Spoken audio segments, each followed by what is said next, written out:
కలిసొచ్చే కాలం వస్తే నడిచొచ్చే కొడుకు పుడతారని తెలుగుదేశం పార్టీకి అట్లాంటి జోష్ ఇప్పుడు. ఓ పక్కన ఇవాళే వసంత కృష్ణ ప్రసాద్, వేమిరెడ్డి అడ్వర్టైజ్మెంట్లు ఇచ్చి లావు శ్రీకృష్ణదేవరాయలు అంటే వైసీపీ సిట్టింగ్ ఎమ్మెల్యే, ఇద్దరు సిట్టింగ్ ఎంపీలు తెలుగుదేశం పార్టీలోకి చేరారు. అయితే ఎప్పటి నుంచో అనుకుంటున్నదే, బట్ అదొక జోషే కదా.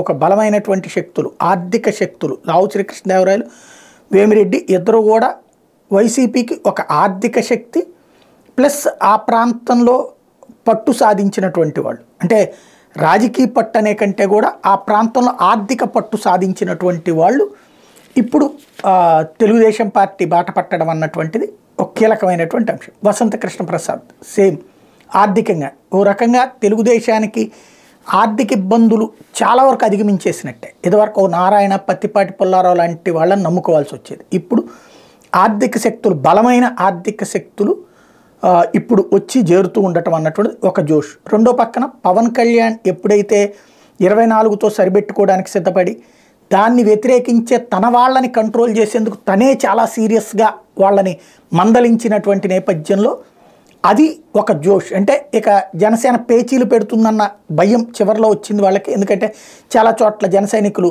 ఎదిరించడం, సోషల్ మీడియాలో వ్యతిరేకించడంతో. బట్ పవనే అందుకు సర్దుకున్నాడు కాబట్టి, ఈవెన్ వాళ్ళ కార్యకర్తలను తనే మోటివేట్ చేసి కంట్రోల్ చేస్తున్నాడు కాబట్టి ఇక పొత్తుల వలన వచ్చే సమస్య లేదు కాబట్టి అదొక జోష్.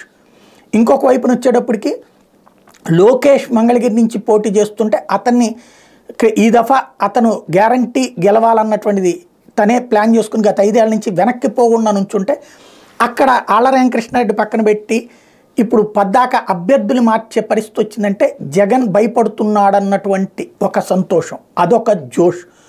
ఇంకోవైపున భారతీయ జనతా పార్టీ ఓ పక్కన ఇక్కడ ఎలా చెప్తున్నా జాతీయ నాయకత్వం నుండి తమకు వస్తున్నటువంటి సంకేతం పొత్తు ఉంటుందని, కాబట్టి అదొక జోష్. టోటల్గా తెలుగుదేశం పార్టీ ప్రస్తుతం ఎలక్షన్స్ ముందు ఏదైతే అంటే ఎలక్షన్ కోడ్ కూడా కాదు, ఎలక్షన్ షెడ్యూల్ ప్రకటించక ముందే జరిగిన ఈ పరిణామాలు ఆ పార్టీ శ్రేణుల్లో ఉన్న నైరాశ్యాన్ని దూరం చేసి సమర్థుడైన నాయకుడు మా నాయకుడు చంద్రబాబు అన్నటువంటి ధైర్యాన్ని, అట్లాగే ఇక యాగ్రెసివ్గా వెళ్ళొచ్చు అన్నటువంటి ఉత్సాహాన్ని ఇచ్చినటువంటి సందర్భం.